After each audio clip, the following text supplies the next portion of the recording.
Φίλες και φίλοι, καλημέρα και χρόνια πολλά. Φωτογραφείο της Χριστιανικής Δημοκρατίας. 22 Αυγούστου σήμερα, παραμονή της απόδοσης της γιορτής της Κοιμήσεως της Θεοτόκου. Οπότε μέχρι και σήμερα, μέχρι και αύριο το πρωί, εορτάζουμε την Κοιμήση και Μετάσταση της Παναγίας μας.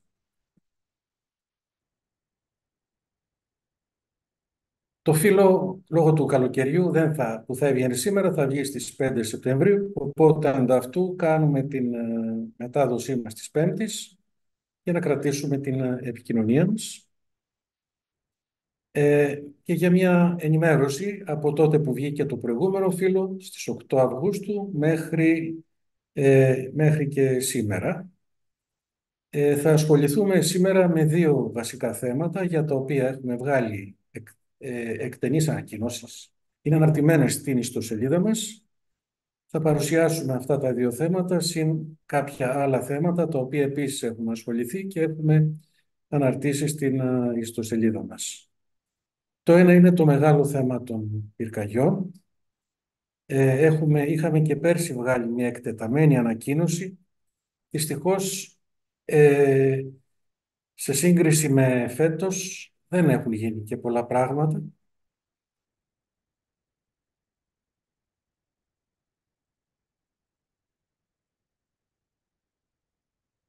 Θα παρουσιάσουμε το κείμενο για να το δούμε πιο άμεσα. Αναφερόμαστε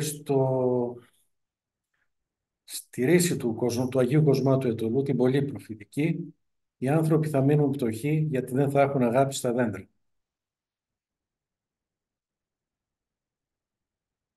Καταρχήν εκφράζουμε την βαθύτατη οδύνη μας για το θάνατο της εργαζόμενης στο Καλάνδρι, δεδομένου ότι αυτή τη φορά η φωτιά, ενώ ξεκίνησε από το Βαρνάβα, μεγάλη απόσταση, έφτασε σχεδόν στον αστικό ιστό της πρωτεύουσας. Και αυτό είναι το πρωτοφανές σε σχέση με παλαιότερα. Αυτή η μεγάλη απόσταση, η οποία διάνυσε σαν μαχαιριά μέσα στην βορειοανατολική Αττική, δεν μπόρεσε να σταματήσει ούτε από τη λίμνη του Μαραθώνα. Έχουμε επανειλημμένα επισημάνει ότι η καταστροφή των δασών της χώρας είναι ένα έγκλημα δεκαετιών με συνυπετιότητα του συνόλου του πολιτικού συστήματος, και πίσω από αυτό πολλές φορές κρύβονται ιδιωτελή κερδοσκοπικά συμφέροντα που δυσκολεύονται να καταπατήσουν και να αξιοποιήσουν δασικές εκτάσεις, περισσότερο όταν θα έχουν καταστραφεί παρά όταν είναι κατάφυτες. Το κάλος της δημιουργίας και ιδιαίτερα της φύσης είναι ιδιαίτερα εχθρός της κερδοσκοπικής ασχήμιας. Δυστυχώς αυτή είναι η κατάσταση που είναι εδώ και δεκαετίες και την οποία πληρώσαμε και φέτος, με γεγονός ότι καίγονται εκτάσεις όπου είναι σε μεγάλο βαθμό δομημένες στα περίχωρα της Αθήνας.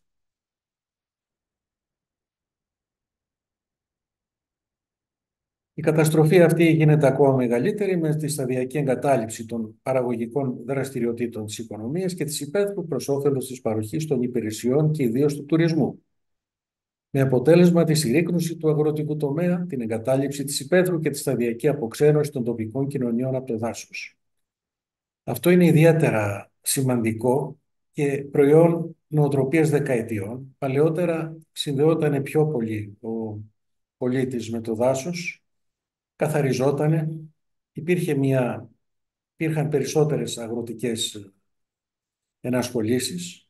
Τώρα, λόγω της αποστασιοποίησης με το δάσος, ακόμα και στην Ύπαιθρο, μια ξηρή βιόμαζα από ξερόχορτα και ξερόκλαδα σωρεύεται σταδιακά και γίνεται υλικό που ενισχύει τις πυρκαγιές στα δάση, αλλά και στα χωράφια που εγκαταλείπονται ακαλλιέργητα. Πέρα λοιπόν από αυτόν τον τρόπο ζωής, ο οποίος ευνοεί τη διάδοση των πυρκαγιών, αυτή την αποξένωση από το δάσος, έχουμε και την πολιτική λιτότητα που επιβάλλεται από την Ευρωπαϊκή Ένωση και η οποία συρρικνώνει τις υποδομές. Βασική καταστρεπτική συνέπεια είναι το γεγονός ότι 4.000 οργανικά κενά παραμένουν ακάλυπτα στην πυροσβεστική υπηρεσία. Παράλληλα, βέβαια, υπάρχει και το Ταμείο Ανάκαμψης, το Ευρωνοσιακό Ταμείο Ανάκαμψης, για το οποίο καταγγέλλεται ότι η κυβέρνηση ολιγορεί να απορροφήσει σχετικά κονδύλια.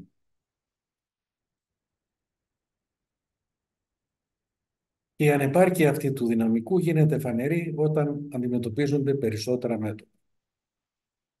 Αναφερόμαστε χαρακτηριστικά στην περίπτωση της πυρκαγιάς του όρους Όρβιλου των Ομοσερών, έκαιγε σχεδόν ένα μήνα. Βέβαια ήταν δύσβατες οι περιοχές, ενεργούσαν πτυτικά μέσα, τα οποία όμως στις τελευταίες μέρες την είχαν εγκαταλείψει. Προσπάθεια λόγω των άλλων μετώπων που άνοιξαν.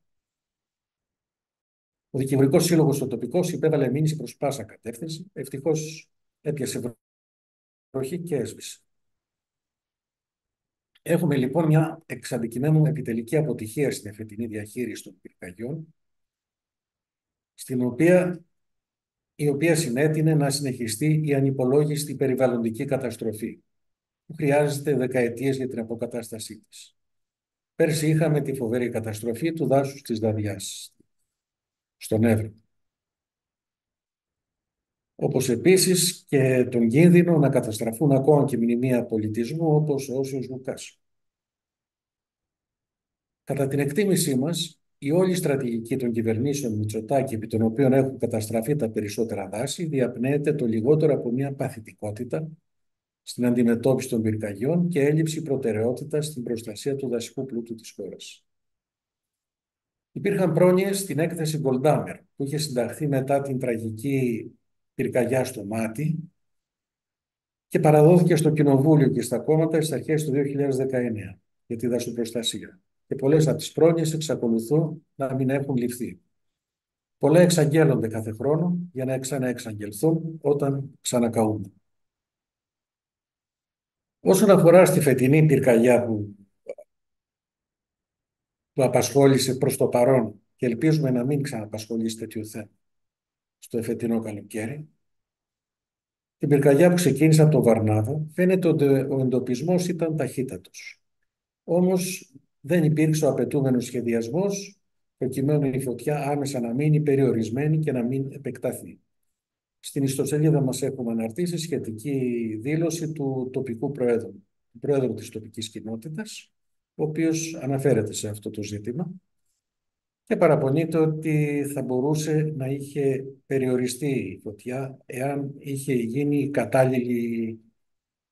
αν είχαν γίνει κατάλληλες ενέργειες για να περιοριστεί όταν εντοπίστηκε και δεν έμπαινε στο χωριό και εν συνεχεία δεν συνέχιζε το καταστροφικό της έργο προς νότο λόγω των πολύ ισχυρών ανέμων. Όμως η εκτίμησή μας είναι εκ του αποτελέσματος, επί διακυβερνήσεων Μητσοτάκη έχουν καεί περισσότερες εκτάσεις από οποιαδήποτε άλλη διακυβέρνηση στο παρελθόν. Η ισοπεδωτική εντολή «Εγκαταλείψτε τα σπίτια σας για να σωθείτε» συνιστά αμαχητή παράδοση των περιουσιών των πολιτών που συχνά έχουν όχι μόνο αντικειμενική αλλά και συναισθηματική αξία. Εμείς πιστεύουμε ότι αντίθετα με αυτή τη λογική του «Εγκαταλείψτε τα σπίτια σας», η οποία παραδίδει και το περιβάλλον και περιουσίες στην βορρά της πυρκαγιάς, στο καταστροφικό αυτό έργο, θα πρέπει ο καθένας να είναι διαθέσιμος να βοηθήσει. Είναι επιβεβλημένη η συμμετοχή της κοινωνίας των πολιτών που θα πρέπει να ξεφύγουν από την κατάσταση των παθητικών τηλεθεατών με το ακόλουθο πλαίσιο ετοιμότητας και κινητοποίησης σε επίπεδο τοπικής αυτοδιοίκησης. Πυροσβεστικά δημοτικά οχήματα σε επιφυλακή, τουλάχιστον σε δήμους που γειτονεύουν με δασικές περιοχές ή εκτεταμένοι με απεριαστικά άλση. Οργάνωση σε τοπικό δημοτικό επίπεδο εθελοντών πυροσβεστών με ασκήσεις ετοιμότητας και σχετικής επιμόρφωσης με συνεργασία με τους δημότες. Και γενικότερα σχέδια κινητοποίησης των πολιτών σε περίπτωση πυρκαγιάς, ώστε αφενός να είναι οργανωμένη και αποτελεσματική τυχόν ανάγκη εκένωσης ευπαθών πυροπλήκτων και αφετέρου η οργάνωση συνεργείων προστασίας των περιουσιών από τους δυνάμενους να βοηθήσουν ως εθελοντές υπό την επίβλεψη εκπαιδευμένων πυροσβεστών. Χαιρετίζουμε την εθελοντική και οργανωμένη κινητοποίηση των πολιτών όπου αυτή έλαβε χώρα φέτος και κάθε χρόνο, οι οποίοι έχουν κάθε δικαίωμα να δώσουν τη μάχη για να υπερασπιστούν τον τόπο τους, το φυσικό περιβάλλον όπου ζουν και τα σπίτια τους που αντιπροσωπεύουν συχνά εργασία και κόπους δεκάδων χρόνων ανθρώπων βιοπαλιστών.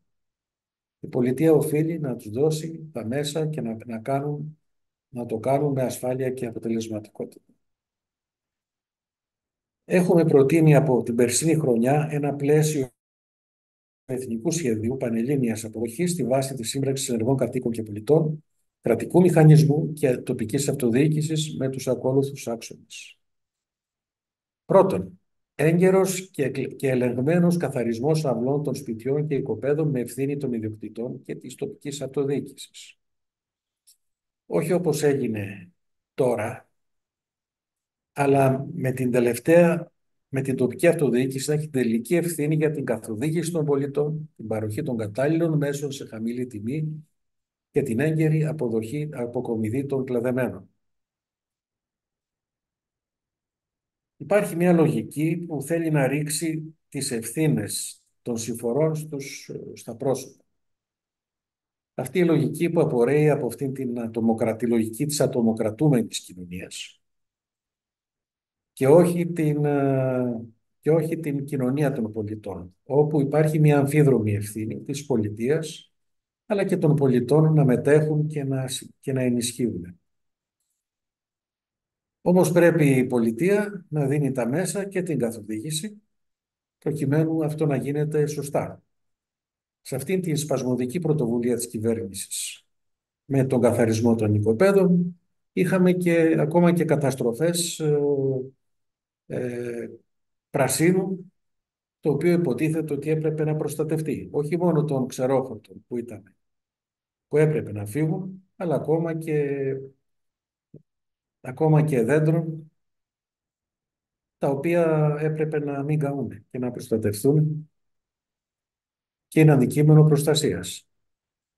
Διάνοιξη ζωνών ασφαλείας γύρω από τις κατοικημένες περιοχές και καθαρισμός των ρεμάτων. Όπως είπαμε, η έλλειψη καθαρισμού των ρεμάτων ήταν μοιραία και συνέβαλε στη διάδοση της φωτιάς του Βαρνάβα, που βρήκε οδούς να κατέβει με τη βοήθεια του αέρα μέσα από τα ακαθάριστα ρέματα και όλα τα ξερά τα οποία είχαν μαζευτεί στις κήτες τους. Σε συνδυασμό βέβαια και με την έλλειψη, με την τεράστια ξηρασία που είχε μειώσει την υγρασία στο ελάχιστο. Έγκαιρη επίσης διάνοιξη δασικών δρόμων και ζωνών ασφαλείας στα δάση. Υπάρχει εσφαλμένη λογική ότι οι ζώνες ασφαλείας δεν χρειάζονται, που είναι μεγάλο λάθος και έχει αποβεί καταστρεπτικό στη διαχείριση των πυρκαγιών στα τελευταία χρόνια. Επίσης, στην άνοιξη να επιτρέπεται η βοσκή των χόρτων πριν αυτά ξεραθούν, προκειμένου να ενισχυθεί και η κτηνοτροφία. Κλάδεμα των δέντρων και αναπαραγωγή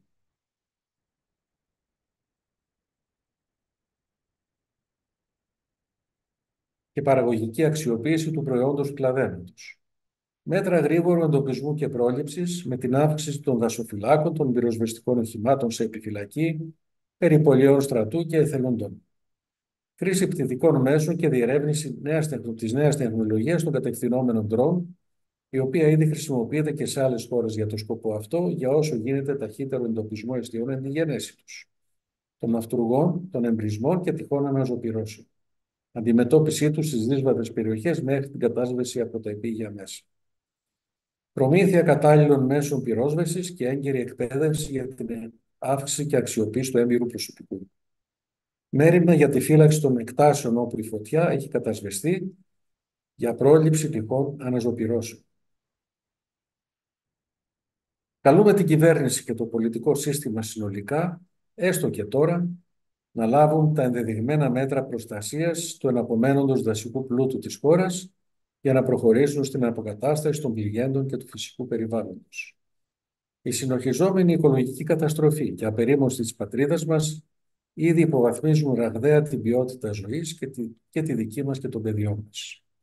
Ένα επίσης πολύ σοβαρό ζήτημα, το οποίο θα μας συνδέσει με το επόμενο θέμα το οποίο θα δείξουμε, να συμπληρωθεί η δασική νομοθεσία σύμφωνα με το πνεύμα και το γράμμα του άρθρου 117 παράγραφος 3 του Συντάγματος, βάσει του οποίου δημόσια ιδιωτικά δάση και δασικές εκτάσεις που καταστράφηκαν ή καταστρέφονται από πυρκαγιά ή που με άλλο τρόπο αποψηλώθηκαν, αποκλείεται να διατεθούν για άλλο προορισμό.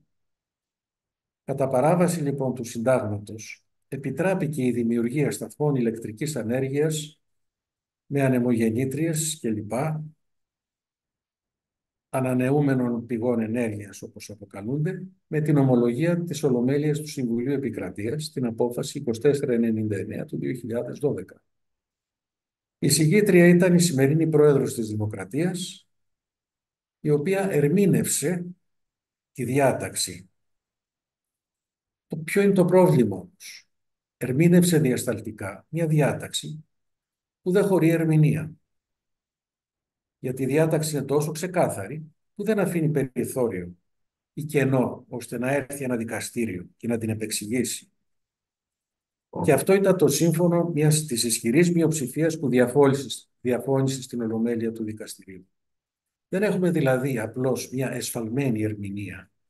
Έχουμε μια παρερμηνεία του Συντάγματος, μια ευθεία παραβίαση του Συντάγματος και καταστρατήγηση της συνταγματικής διάταξης στο βωμό του αιωλικού λόμπι, υπέρ του οποίου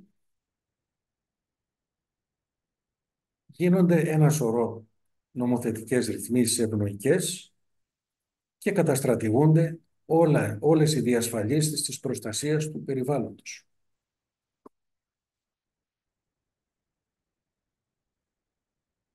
Εμείς δεν ερχόμαστε εύκολα να πούμε και να κατακρίνουμε όταν δεν έχουμε τη διαχείριση της κατάστασης έξω από το χώρο.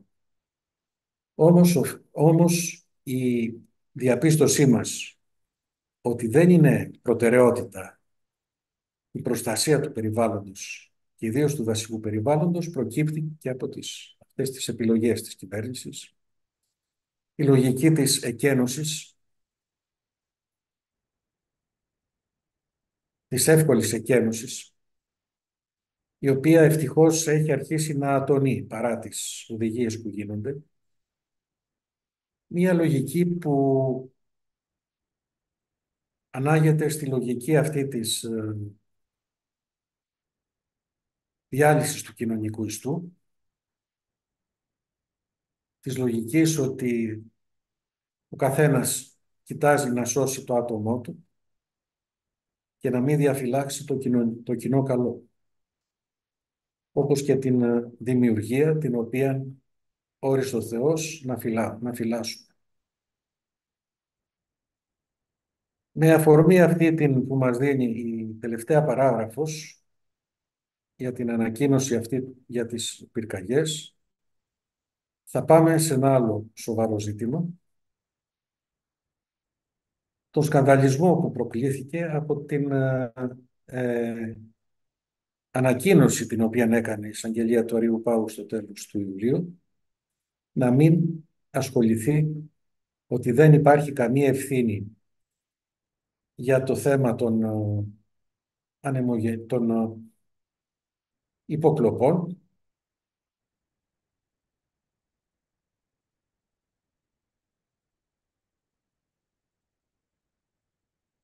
και την αρχιοθέτηση της υπόθεσης αυτής.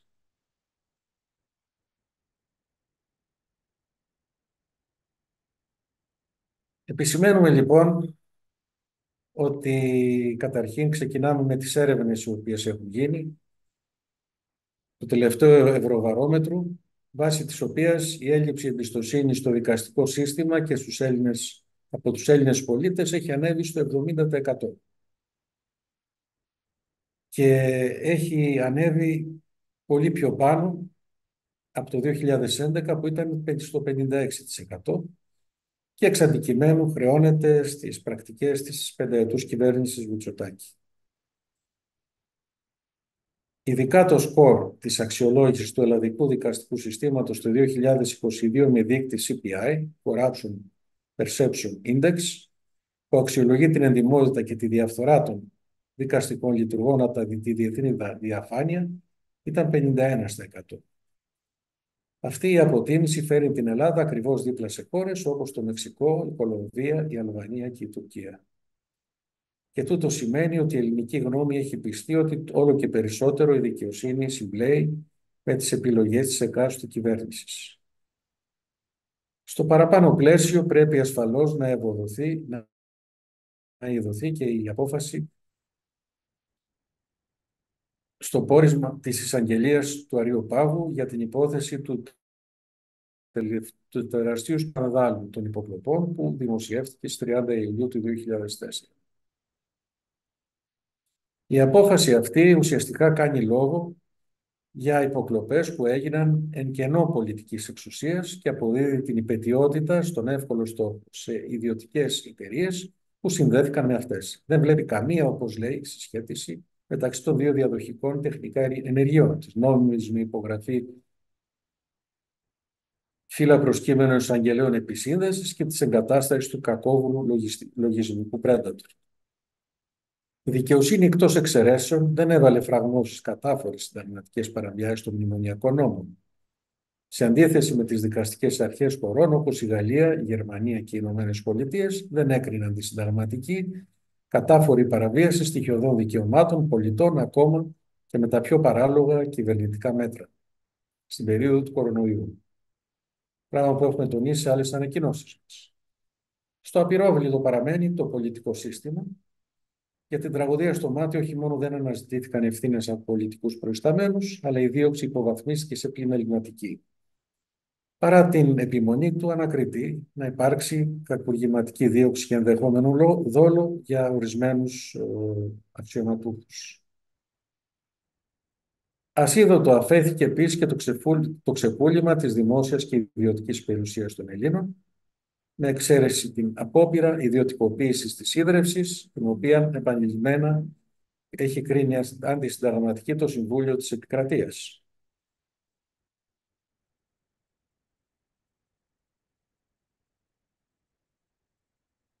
Και εδώ επανερχόμαστε στο γεγονός ότι με εισηγήτρια τη σημερινή Πρόεδρο της Δημοκρατίας κρίθηκε νόμιμη αλλαγή χρήσης των καμένων δασικών εκτάσεων. Και δεν υπάρχει καμία κύρωση, καμία διερεύνηση για τους υπευθύνους της συνεχιζόμενης αυτής τρομερής καταστροφής του περιβάλλοντος. Όπως επίσης και η προκλητική εύνοια, η προαναγγελθήσα στη σελίδα 91 της έκθεσης Χρηματοπιστωτικής Σταθερότητας του Νοεμβρίου 2022 της Τράπεζας της Ελλάδος, ανατροπή εκ μέρους της Ολομέλειας του Αρείου Πάγου της νομολογίας του τετάρτου τμήματος του δικαστηρίου αυτού εις βάρος των εταιρεών διαχείρισης κόκκινων δανείων, servicers, η ανατροπή που επήλθε λίγους μήνες αργότερα με συνοπτικές διαδικασίες. Ενώ κατά κανόνα οι πολίτες παραμένουν απροστάτευτοι από τις αυθαιρεσίες και την εξοχοκέρδεια του τραπεζικού συστήματος. Ακόμα και σε σπάνιες περιπτώσεις που δικογραφίες φτάνουν στη Βουλή για πολιτικά πρόσωπα, η καταχρηστική ασυλία υπουργών και βουλευτών έχει αποβεί απλώς η δεξιά χείρ των κυβερνήσεων, αντί να λειτουργεί ως ασπίδα για τους εκλεγμένους εκπροσώπους του λαού, για να εργάζονται απερίσπαστοι υπέρ της προστασίας του δημοσίου συμφέροντος, του πολίτη και της δημοκρατίας. Ο αρχαίος σοφός Ανάχαρσης ορθά είχε πει ότι οι νόμοι προσομοιάζουν με δίχτυα αράχνης, εφόσον πιάνουν τα μικρά έντομα μόνο, με τα μεγάλα να τους χύζουν και να διαφεύγουν τη σύλληψη. Επιπλέον εδώ ισχύει η ρίση του δυτικού διδασκάλου της Εκκλησίας, Αγίου Αυγουστίνου Ιππώνους. Εάν λοιπόν αφαιρεθεί δικαιοσύνη από αυτά, τι άλλο είναι τα βασίλεια από μεγάλες συμμορίες λίστων? Όχι μόνο λοιπόν υπάρχει τεράστια υπόθεση και σκάνδαλο υποκλοπών, αλλά με την απόπειρα δικαστικής συγκάλυψης διωγγώνεται ακόμα μεγαλύτερο, ακόμα περισσότερο. Οι μέρες της βασιλείας Μητσοτάκη, όσο και αν τώρα διαθέτει παντοκρατορία, επικοινωνιακή και άλλη, θα τελειώσουν. Το στίγμα όμως της πρωτοφανούς κακοδικίας αυτής, με χιλιάδες αιτήματα παρακολουθήσεων για λόγους εθνικής ασφαλείας, θα μείνει ενεξίτηλο στις συνειδήσεις των εμπλεκομένων και στην πολιτική ιστορία της χώρας. Ακόμα και οι υπουργοί της κυβέρνησης που παρακολουθούνταν το κατάπιανε και δεν είχαν την αξιοπρέπεια να ζητήσουν να αποδοθούν ευθύνες. Ο αείμνηστος ιδρυτής της Χριστιανικής Δημοκρατίας Νίκος Ψαρουδάκης είχε ασκήσει σκληρή κριτική στο βούλευμα του Αρείου Πάγου που έκρινε το αδιανόητο. Ότι το έγκλημα της 21ης Απριλίου είναι στιγμίο και ότι ουσιαστικά δεν υπήρξε επταετής δικτατορία. Η τεκμηριωμένη κριτική του περιεχομένου των δικαστικών αποφάσεων και των επιλογών της Εισαγγελικής Αρχής είναι και θεμιτή και επιβεβλημένη. Η αναθεώρηση του συντάγματος, η κατάργηση του διορισμού ηγεσίας των ανωτάτων δικαστηρίων από την εκάστοτε κυβέρνηση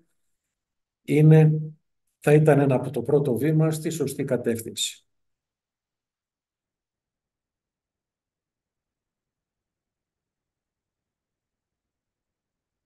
Η ανακοίνωση αυτή έχει αναρτηθεί ήδη στην ιστοσελίδα μας και θα αποσταλεί και στις εφημερίδες και στα μέσα μαζικής ενημέρωσης, διότι δυστυχώς το θέμα αυτό είναι διαχρονικά επίκαιρο και επιπλέον συνδέεται με το θέμα της προστασίας των αναδασωτών εκτάσεων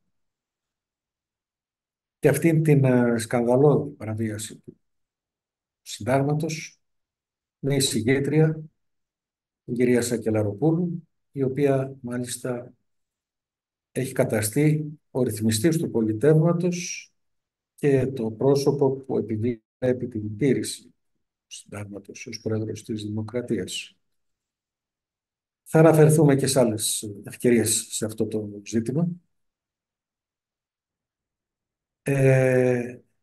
Πάμε και σε άλλα ζητήματα τα οποία μας έχουν απασχολήσει και μπορείτε να τα βρείτε στην ιστοσελίδα μας και στη σελίδα μας στο Facebook.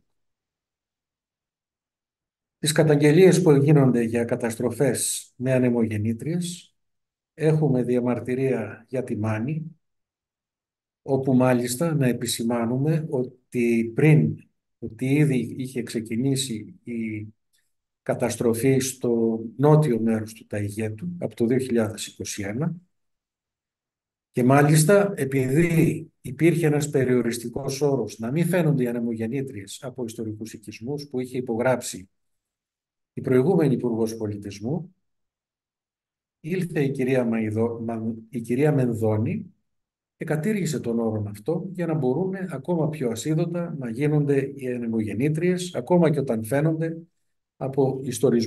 από οικισμούς ιστορικής αξίας που έχουν χαρακτηριστεί έτσι από το Υπουργείο Πολιτισμού. Αυτό έγινε στο νότιο Ταΐγετο και δυστυχώς πάει να επεκταθεί το καταστροφικό έργο στο τοπίο στο τοπίο που προστατεύεται από την Natura και σε περιοχές με ιστορικούς οικισμούς να επεκταθεί και στην Δυτική Μάνη.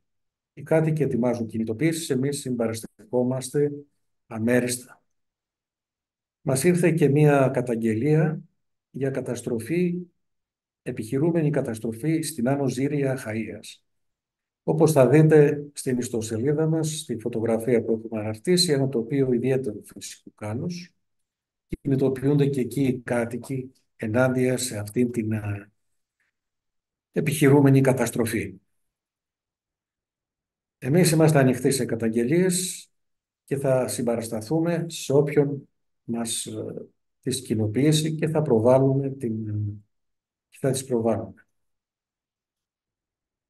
Μία άλλη είδηση δυστυχώς που τείνει να γίνει κανονικότητα, τείνουν να μας την επιβάλλουν ως κανονικότητα, γιατί εμείς δεν δεχόμαστε ότι είναι κανονικότητα, είναι η γενοκτονία στη Γάζα, η οποία ξεκίνησε με τις όντως καταδικαστές επιθέσεις του Οκτωβρίου του 2023 ενάντια σε αμάχους στο Ισραήλ, που έγιναν αφορμή για αυτό το λουτρό αίματος και την γενοκτονία στην οποία επιδίδονται οι Ισραηλινές ένοπλες δυνάμεις με την χρηματοδότηση των Ηνωμένων Πολιτειών και την ανοχή των υπολείπων νατοικών συμμάχων.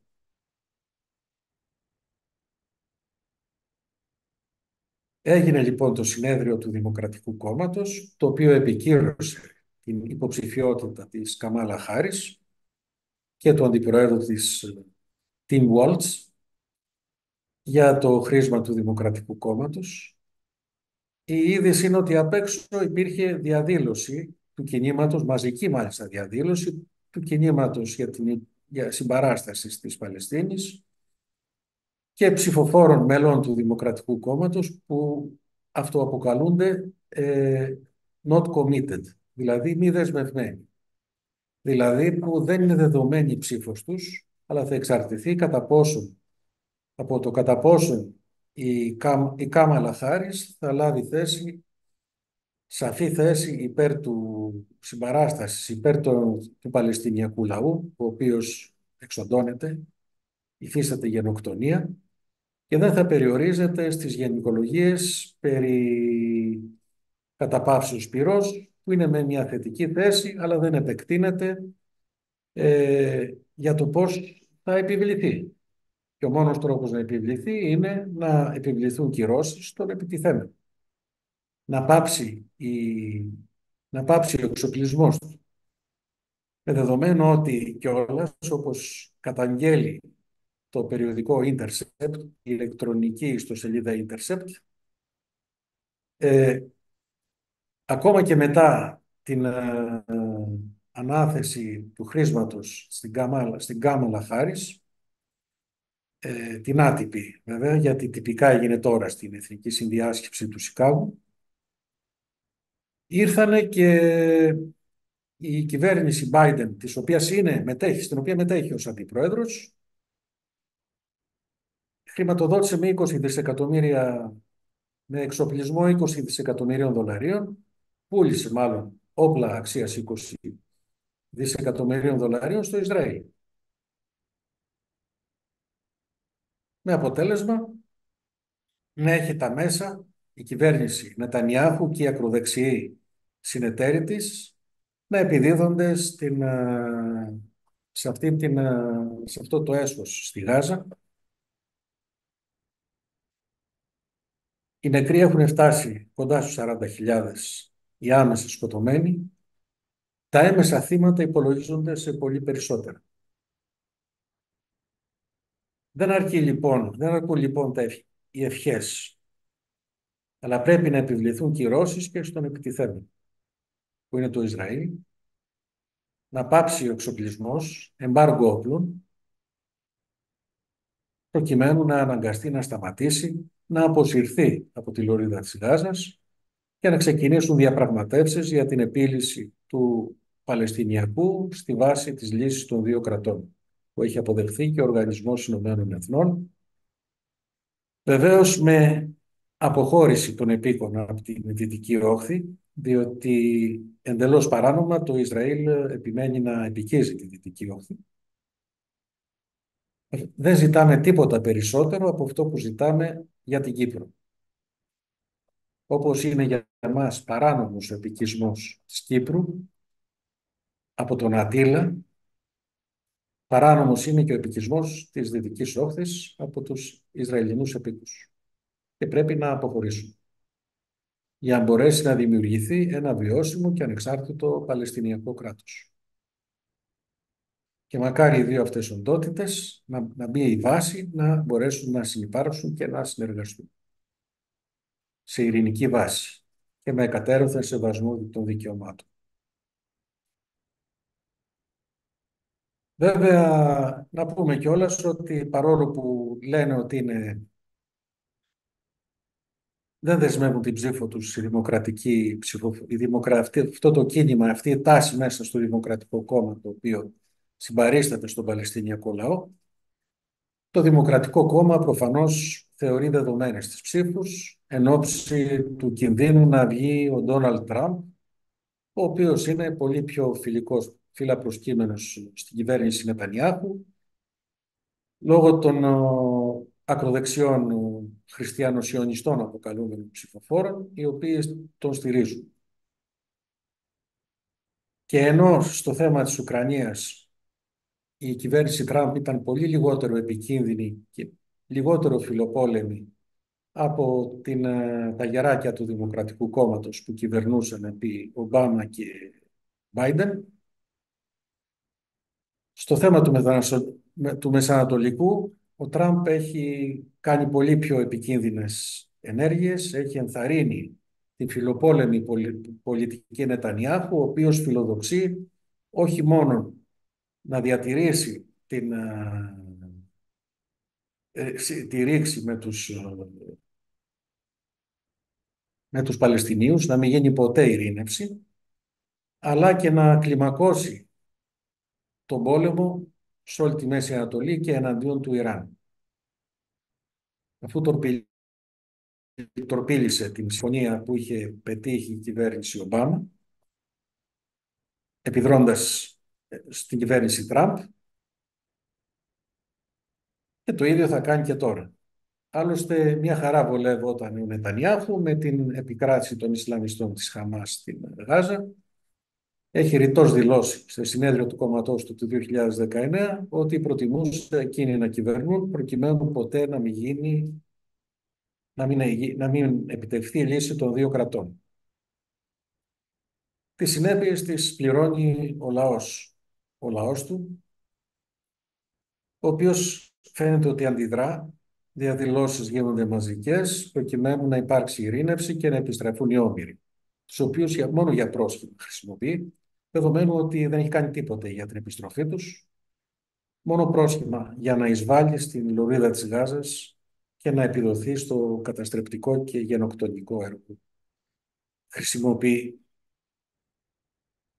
Με αυτό το πρόσχημα χρησιμοποιεί αυτή την επιδρομή των Ισλαμιστών της Γάζας του Οκτωβρίου.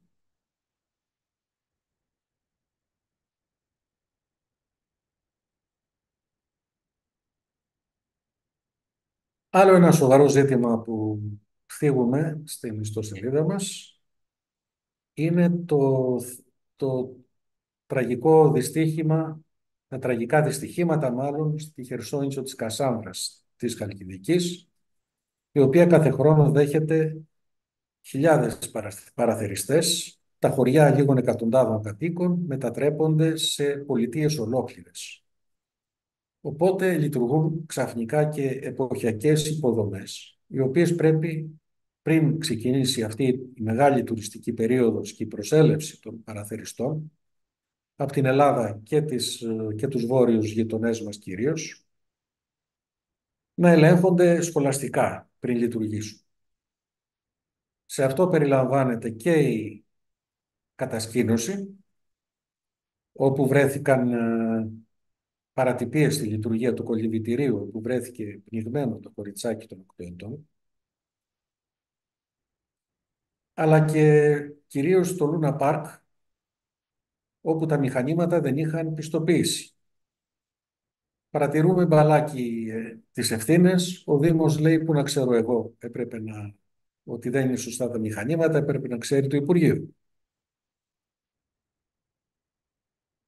Και το Υπουργείο αντιδρά ότι ο ιδιοκτήτης πρέπει από μόνος του να έρθει να λάβει την πιστοποίηση και ότι εναπόκειται στο Δήμο να ελέγξει αν η πιστοποίηση αυτή υπάρχει. Τελικά έχει αποκαλυφθεί σήμερα ότι υπήρχε ένα έγγραφο της αστυνομίας από τις 7 Ιουλίου ότι το Λούνα Πάρκ δεν είχε άδεια. Και δεν είχε λειτουργήσει γιατί δεν είχε άδεια και σε άλλη πόλη της Ελλάδος. Οπότε εδώ τίθεται το θέμα ότι θα έπρεπε το Λούνα Πάρκ αυτό να είχε κλείσει. Να μην είχε ανοίξει καν. Από τη στιγμή που διαθέτει μηχανήματα επικίνδυνα, με μεγάλη ταχύτητα, επικίνδυνα για την ζωή αυτών που διασκεδάζουν και επιβιβάζονται σε αυτά. Οπότε, ναι μεν είναι τεράστια η ευθύνη του ιδιοκτήτη που διακινδυνεύει τη ζωή των παιδιών και των νέων ανθρώπων που κυρίως διασκεδάζουν στα Λούνα Πάρκ με σάπια μηχανήματα, αλλά κυρίως της αρμόδιας δημοτικής αρχής, η οποία δεν έπρεπε να είχε επιτρέψει να λειτουργήσει. Θα έπρεπε, αν δεν είχε γίνει, διότι ακούστηκε επίσης ότι είχε επιχειρήσει να λάβει άδεια από πέρσι. Οι άδειες αυτές, δεδομένου ότι ο κόσμος έρχεται ιδίως στην περιοχή του Δήμου Κασάνδρας, έρχεται από τον Μάιο και μετά, να γίνονται εξ αρχής έλεγχοι προληπτικοί σε τέτοιες υποδομές και να μην μπορούν να ανοίξουν αν δεν έχουν την κατάλληλη πιστοποίηση και δεν έχει γίνει ο σωστός έλεγχος. Και αν αυτό δεν το προβλέπει ο νόμος, να συμπληρωθεί η νομοθεσία. Διαφορετικά, στο βαθμό που ο νόμος έχει παραβιαστεί, να αναζητηθούν ευθύνες από τους υπεύθυνους, γιατί δεν είναι δυνατόν η ψυχαγωγία να στοιχίζει τη ζωή ενός μικρού παιδιού και ενός παλικαρίου 19 ετών. Και ποιος ξέρει και πως οι άλλοι κινδύνευσαν και ο αδελφός του παιδιού ίσα που σώθηκε γιατί κρατήθηκε από το σύντροφο. Ποιος ξέρει και πως οι άλλοι στο παρατρίχα δεν σκοτώθηκαν μέχρι να γίνει το κακό. Μάλιστα λέει ο Δήμος ότι είχε ξεκινήσει από τις 23 Αυγούστου την διαδικασία επιβολής προστίμου. Και να το κάνει το πρόστιμο και εγκαίρως να είχε επιβληθεί πρόστιμο θα είχε το παιδί σκοτωθεί.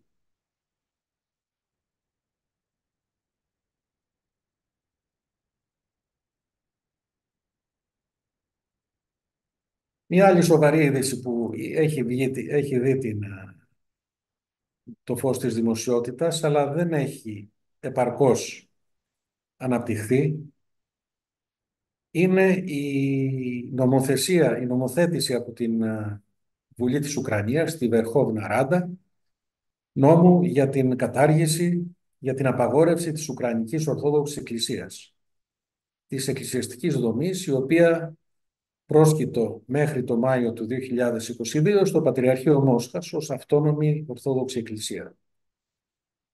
Μετά έχερε βέβαια ευρείας αυτονομίας από τότε που ανεξαρτητοποιήθηκε η Ουκρανία, η Ορθόδοξη Εκκλησία της Ουκρανίας, αλλά είχε ένα δεσμό πνευματικό με το Πατριαρχείο Μόσχας.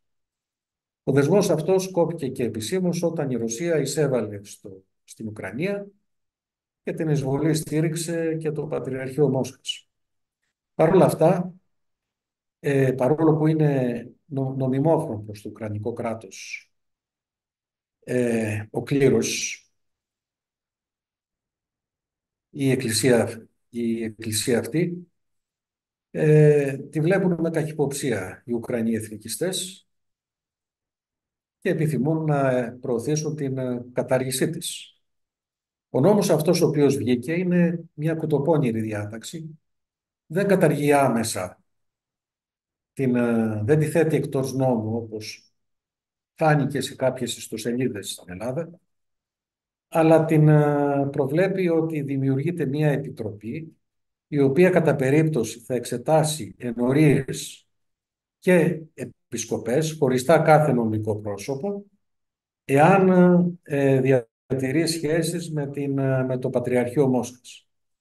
Και εφόσον υπάρχουν τέτοιες σχέσεις θα καλούνται να διορθώσουν την παράβαση, διαφορετικά θα πηγαίνει στο δικαστήριο κάθε περίπτωση για να τεθεί εκτός νόμου το συγκεκριμένο νομικό πρόσωπο. Οπότε σαφώς ανοίγει ο δρόμος για παράβαση των θρησκευτικών ελευθεριών, δεδομένου ότι δεν υπάρχει τυπική σχέση. Θα μπορούσε και με βάση την κοινή νομοθεσία, εάν κάποιος παραβιάσει τον νόμο του κράτους ή διαπράξει εσχάτη προδοσία, να διωχθεί. Είτε είναι κληρικός, είτε είναι λαϊκός, είτε σε οποιαδήποτε εκκλησία και αν ανήκει. Εδώ με πρόσχημα τον πόλεμο έχουμε δίωξη ενάντια σε μια δομή η οποία είναι η μαζικότερη από τις υπάρχουσες. Επειδή το έχουμε διατυπώσει, αλλά να το πούμε και για να το εμπεδώσουν και όσοι τον παρακολουθούν τώρα. Ιστορικά είχαν υπάρξει και άλλες δύο δομές, οι οποίες ήταν σχισματικές. Η μία ήταν η αυτοκέφαλη Εκκλησία της Ουκρανίας, η οποία δημιουργήθηκε όταν ανεξαρτητοποιήθηκε η Ουκρανία για πρώτη φορά, μετά την πτώση της Ρωσικής Αυτοκρατορίας και την δημιουργία ενός βραχίβιου ανεξάρτητου Ουκρανικού κράτους, το οποίο γύρω στα 1918, το οποίο προσαρτήθηκε στη Σοβιετική Ένωση ως, Σοβιετική Δημοκρατία της Ουκρανίας. Η δεύτερη δομή, η Ουκρανική Ορθόδοξη Εκκλησία Παύλα Πατριαρχείο Κιέβου, δημιουργήθηκε μετά την ανεξαρτητοποίηση της Ουκρανίας ως συνέπεια της πτώσης της δεύτερης φάσης της Ρωσικής Αυτοκρατορίας της Σοβιετικής Ένωσης.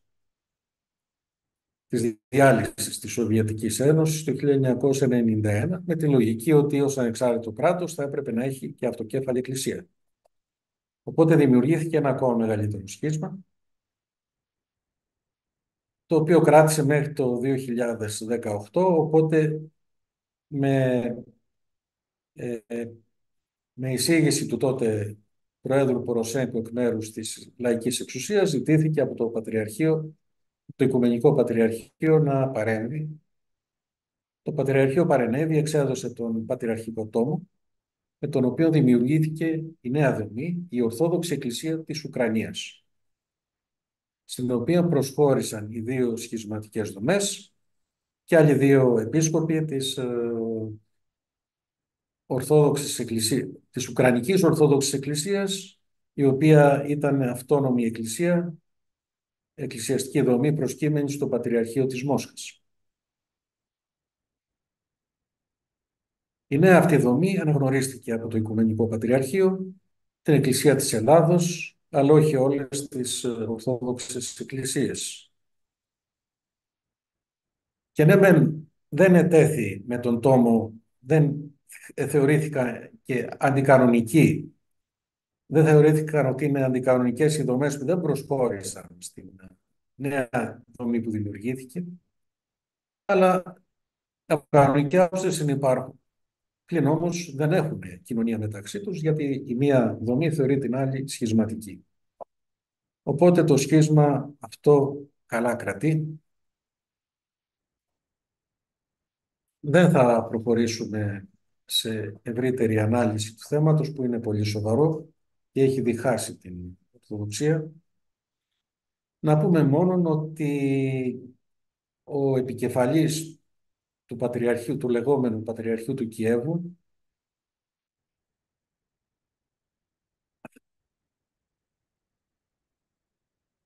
ένιωσε ότι περιθωριοποιείται και ξαναδιασπάστηκε και ξαναδημιούργησε το Πατριαρχείο του Κιέβου εξ αρχής. Δεν τολμά κανείς να τον ενοχλήσει, διότι ενώ υπάρχει ένα προφανερό νέο σχίσμα.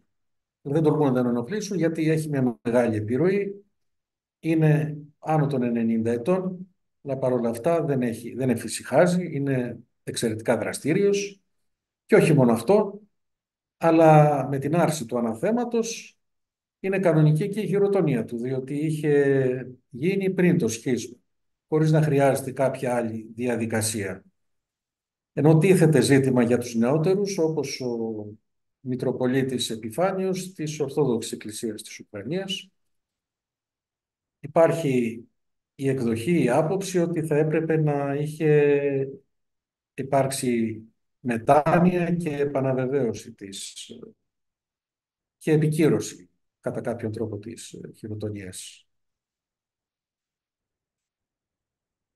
Αλλά ο επικεφαλής, ο αυτοποκαλούμενος Πατριάρχης Κιέβου, εξακολουθεί να δραστηριοποιείται, και όχι μόνο αυτό, έχουν προσχωρήσει σε αυτόν και παλαιοεμερολογητικές ενορίες στην Ελλάδα, υπό τον Μητροπολίτη Αρσένιο, Οπότε έχει επεκταθεί και διεθνώς. Είναι μια κατάσταση κατά κάποιον τρόπο τραγελαφική, διότι ενώ πήγε να αποκατασταθεί το σχίσμα, δημιουργήθηκε νέο σχίσμα, το οποίο το οποίο ουσιαστικά αγνοείται εξ ανάγκης. Ευχόμαστε η υπόθεση αυτή να επιληθεί με διάλογο μεταξύ των εκκλησιών, όλων των Ορθοδόξων εκκλησιών, και όλοι τελικά να συγκλίνουν πέρα από εθνικισμούς και να αποκατασταθεί η ενότητα της Ορθοδοξίας και να μην τεμαχίζεται ο χιτώνας του Κυρίου με βάση γεωπολιτικές βλέψεις και εθνικιστικές φιλοδοξίες και προτεραιότητες. Διότι η κάθε εθνότητα έχει ανάγκη την παράδοση την Ορθόδοξη, αλλά η Ορθόδοξη παράδοση και η χριστιανική διδασκαλία δεν προϋποθέτουν δεν είναι υποδέστερες κανενός εθνικού αφηγήματος. Μια άλλη είδηση που προβάλλουμε και δεν είναι και τόσο πολύ γνωστή είναι με αφορμή το θάνατο του Αλέν Ντελόν, του γνωστού εμβληματικού ηθοποιού στα 88 του χρόνια, η επίσκεψή του στο Πατριαρχείο Γεωργίας το Φεβρουάριο του 2015 με αφορμή μια άλλη εκδήλωση για, για έναν άλλον γεωργιανό καλλιτέχνη. Δεν θέλουμε με αυτό να πούμε ότι προσεχώρησε στην Ορθοδοξία ο Λαντελό ή να συμφωνήσουμε με όλες τις απόψεις του που έχουν βγει προς τα έξω. Είναι όμως ένα δείγμα σεβασμού προς την παράδοση μιας γενιάς που φεύγει. Εμείς δεν θέλουμε να επιβάλλουμε απόψεις, αλλά ως Ορθόδοξοι Χριστιανοί θέλουμε καταρχήν να υπάρχει σεβασμός στην παράδοσή μας.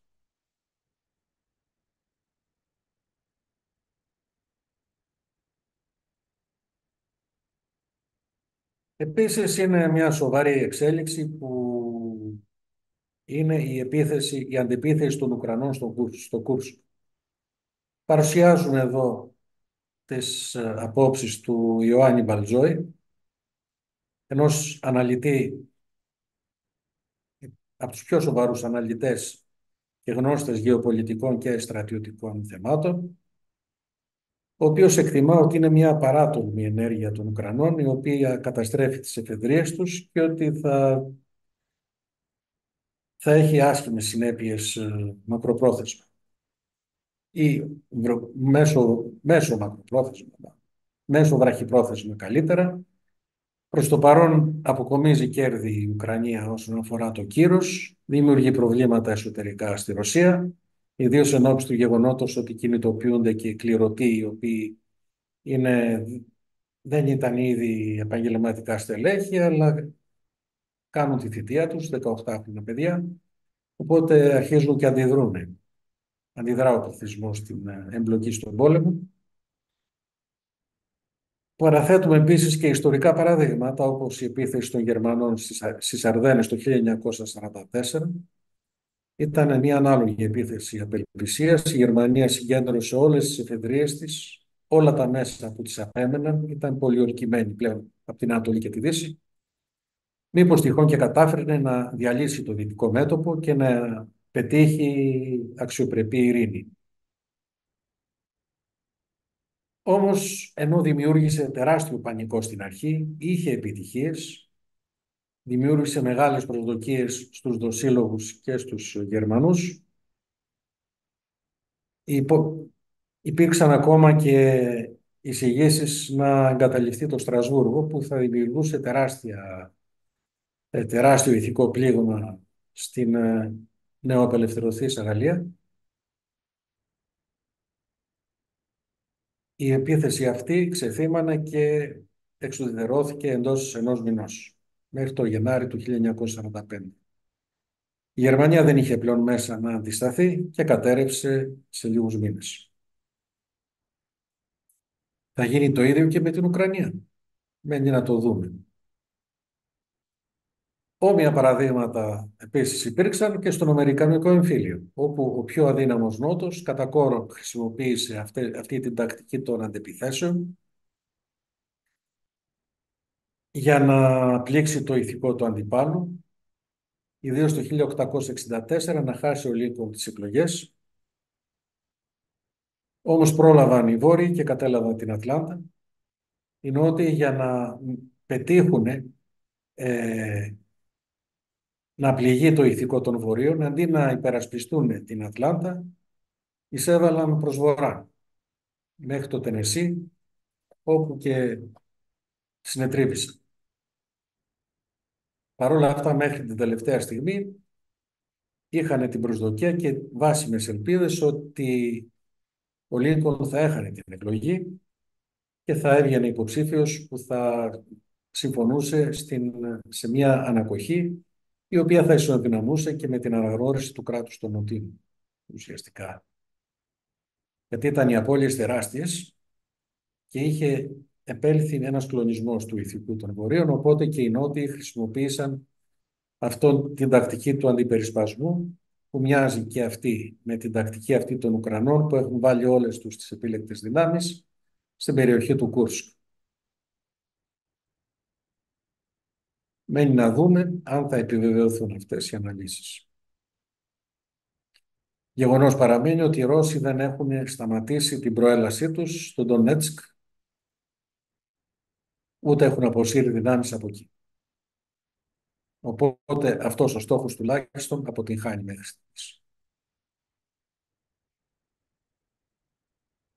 Έχουμε αναρτήσει και κάποιες ανταποκρίσεις και συνεργασίες του φίλου και συνεργάτη Γιάννη Πεγιώτη από την Κύπρο. Αναφερόμαστε συχνά σε αυτή την άθλια κατάσταση στην οποία έχουν περιέλθει τα 2 εκατομμύρια των κατοίκων της Γάζας.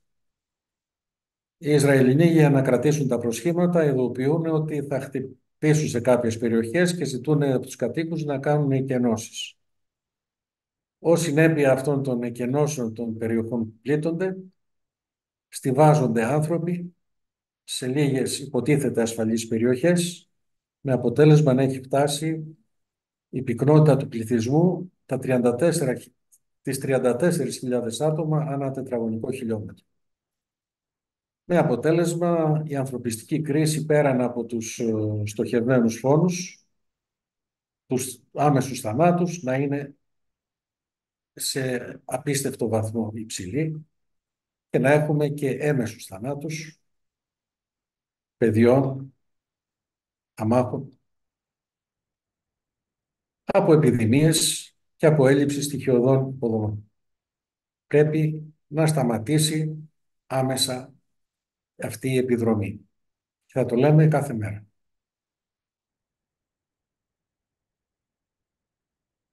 Επίσης, έχουμε ασχοληθεί και με ένα άλλο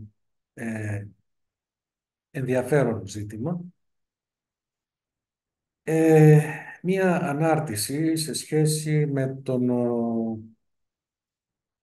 με αυτήν την οικοδόμηση του απολυτικού ανθρώπου, στην οποία μία Γαλλίδα φιλόσοφος δίνει μια διάσταση θρησκευτική. Δηλαδή συγκρίνει αυτήν την οικοδόμηση του νέου απολυτικού ανθρώπου, ο οποίος ταιριάζει στην κοινωνία, στην υπερφιλελεύθερη κοινωνία του οικονομικού συστήματος του νεοφιλελευθερισμού, του ανθρώπου που είναι απολυτικός και κοιτάζει μόνο το συμφέρον του.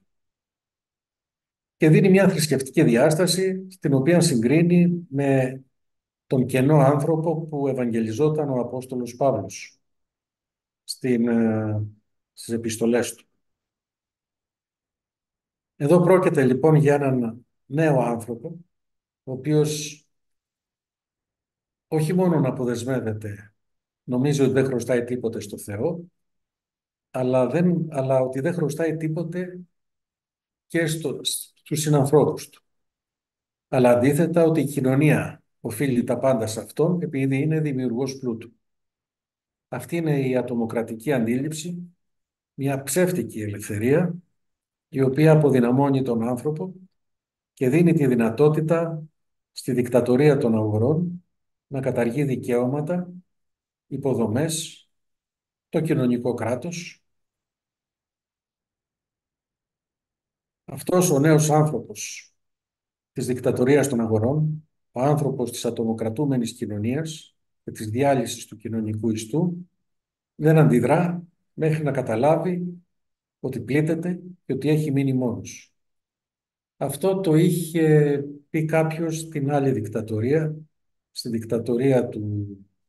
ναζιστική δικτατορία, ένας χριστιανός θεολόγος, όταν αρχίσαν να καταδιώκουν τους κομμουνιστές, δεν αντέδρασα γιατί δεν ήμουν κομμουνιστής. Όταν αρχίσαν να καταδιώκουν τους σοσιαλιστές, δεν αντέδρασα διότι δεν ήμουν σοσιαλιστής. Όταν άρχισαν να καταδιώκουν τους Εβραίους, δεν αντέδρασα διότι δεν ήμουν Εβραίος. Και όταν άρχισαν να καταδιώκουν και τους χριστιανούς, τότε δεν υπήρχε κανένας άλλος να μου συμπαρασταθεί και ήμουν μόνος. Αυτό σε παράφραση κατά κάποιον τρόπο, με την έννοια να καταδειχθεί πως οι δικτατορίες σαλαμοποιούν τον κοινωνικό ιστό και αποδυναμώνουν τις αντιδράσεις.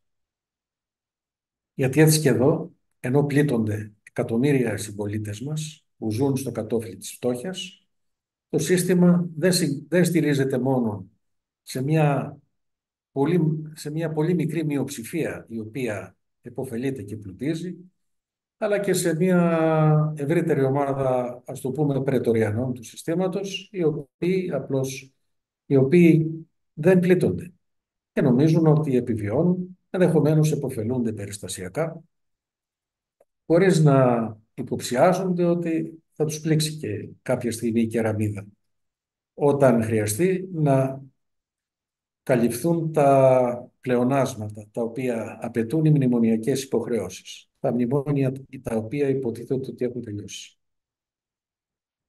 Αυτό είναι ένα πολύ σοβαρό θέμα και για μας τους χριστιανούς, δεδομένου ότι αυτή η λογική είναι συνέχεια της άρνησης του Θεού, της άρνησης ότι η ελευθερία μας και τα δικαιώματά μας είναι δώρα Θεού, αφού μετά τον Θεό φτάνουμε να αρνούμαστε και τον πλησίον, ο οποίος είναι εικόνα του Θεού.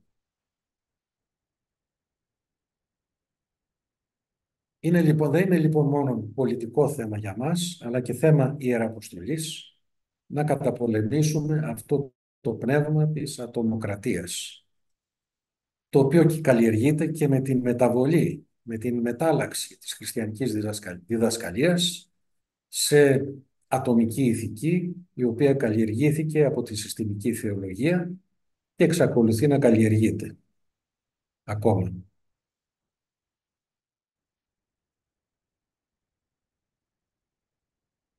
Στις 17 Αυγούστου κλείσαν τα 80 χρόνια από την πολύ νεκρή επιδρομή των Γερμανών και των Γερμανοτσολιάδων, τα ξημερώματα στη Νίκαια, που λεγόταν τότε Κοκκινιά, που ήταν προπύργιο της εθνικής αντίστασης, της εαμικής αντίστασης. Τα θύματα ήταν πολλά. Καταδότες με κουκούλες τους υπέδειξαν.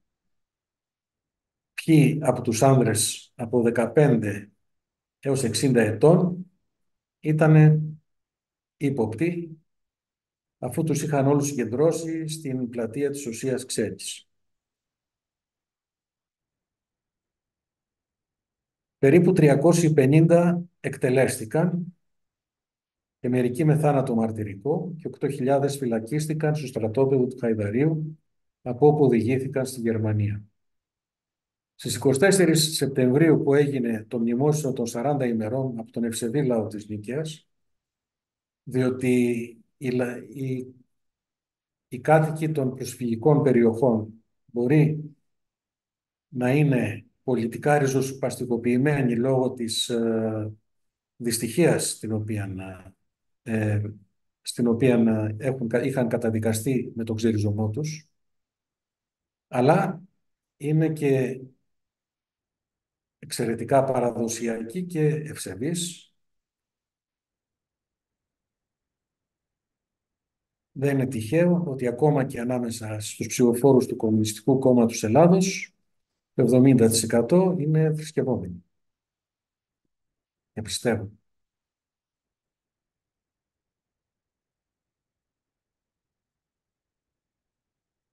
Έχουμε επίσης ανεβάσει ένα κείμενο του Απόστολου Παπαδημητρίου με θέμα η αγάπη προς τη φύση.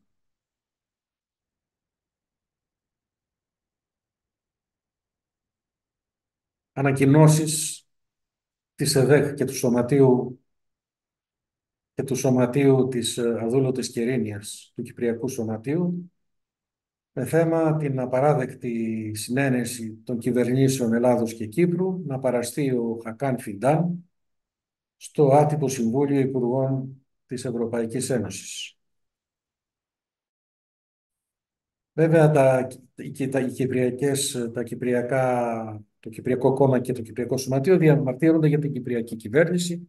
Εμείς διαμαρτυρόμαστε και για την κυβέρνηση της Ελληνικής Δημοκρατίας, η οποία για άλλη μια φορά ε, αγνόησε το γεγονός ότι η Τουρκία είναι κατοχική δύναμη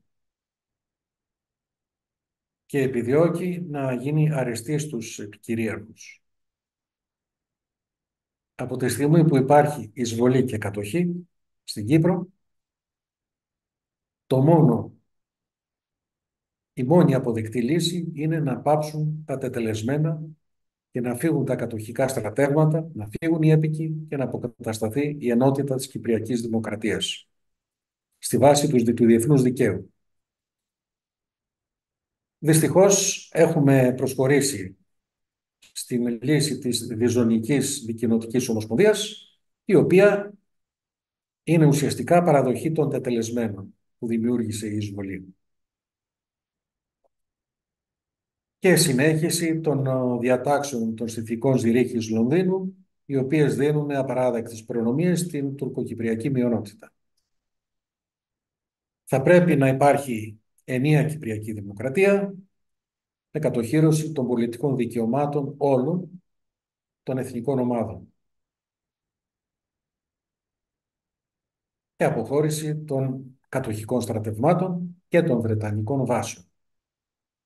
Αυτή είναι η μόνη αποδεκτή λύση και το λέμε ακόμα και αν πέρασαν 50 χρόνια από τότε που ο Αντίλας καταπάτησε τα εδάφη της Κυπριακής Δημοκρατίας και εξακολουθεί να τα καταπατά. Και λέμε καταπάτησε διότι, όπως είναι γνωστό, δεν τα κατέκτησε καν. Ήρθε με στρατιωτικό περίπατο προετοιμασμένο από το προδοτικό καθεστώς της Χούντας και με την ανοχή της κυβέρνησης που ακολούθησε, όπως και ο Νίκος Ψαρουδάκης τόνισε στο πόρισμα που κατέθεσε στην Επιτροπή της Βουλής για το φάκελο της Κύπρου. Είχε γίνει βέβαια μια επιτροπή στη Βουλή του 85 με 89, όπου ήταν βουλευτής και ο Νίκος Ψαρουδάκης, αλλά το πόρισμα αυτό δεν ήρθε ποτέ στην Ολομέλεια με άνωθεν υπόδειξη.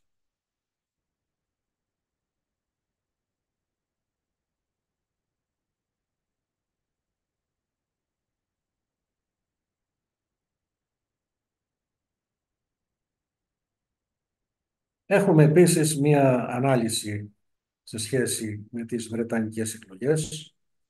Αυτήν την ψεύτικη εικόνα που δίνει η τεράστια πλειοψηφία που έλαβε το Εργατικό Κόμμα λόγω του εκλογικού συστήματος. Μόνο με 1,5% των ψήφων σε ποσοστό ψήφων και με απόλυτες ψήφους πολύ λιγότερες από αυτές που είχε λάβει το 2019 και στις προηγούμενες άλλες εκλογές, που ηγέτης του ήταν ο Τζέρεμι Κόρμπιν, ένας εξαιρετικά έντιμος άνθρωπος, ο οποίος εκδιώχθηκε από την ηγεσία γιατί κατασυκοφαντήθηκε ως αντισημίτης, επειδή ήταν αφοσιωμένος στον αγώνα για τα δικαιώματα του Παλαιστινιακού λαού. Ο κ. Στάρμερ εκφράζει την μεταλλαγμένη σοσιαλδημοκρατική τάση και είναι και θα έχει μια πολιτική περισσότερο νεοφιλελεύθερη από όσο αφήνει να εννοηθεί το γεγονός ότι ανέβηκε ένα κόμμα που παραδοσιακά πρόσκειται στην κέντρο-αριστερά και στη σοσιαλδημοκρατία.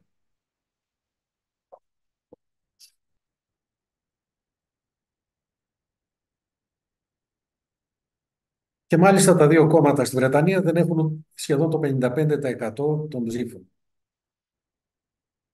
Και αυτό διότι μείνανε πολύ, ένα μεγάλο μέρος των εκλογέων δεν εκφράστηκε, γιατί δεν είχαν την κατάλληλη υποδομή να εκλεγούν στις μονοεδρικές περιφέρειες. Όμως αυτή η κρίση νομιμοποίησης φάνηκε και στις διαδηλώσεις που ξέσπασαν στο Ηνωμένο Βασίλειο με αφορμή ένα επεισόδιο μεταξύ που ένας ε, μετανάστης αφρικανικής καταγωγής μαχαίρωσε τα μέλη μιας οικογένειας. Το θλιβερό αυτό περιστατικό είχε ως συνέπεια να γίνουν τεράστιες διαδηλώσεις και να επέμβει η αστυνομία, αλλά καταδεικνύει κιόλας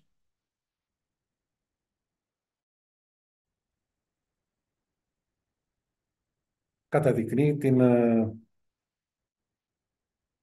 έλλειψη νομιμοποίησης του πολιτικού συστήματος.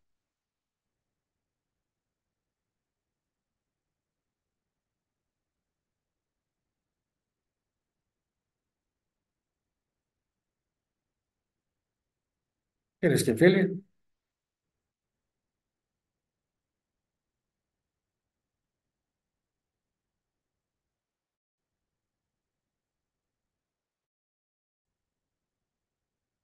και φίλοι, στο σημείο αυτό θα σας καληνυχτήσουμε. Θα τα πούμε την άλλη Πέμπτη με κάποιο άλλο θέμα. Το καινούριο φύλλο θα βγει στις 5 Σεπτεμβρίου. Χρόνια πολλά και καλή αυριανή.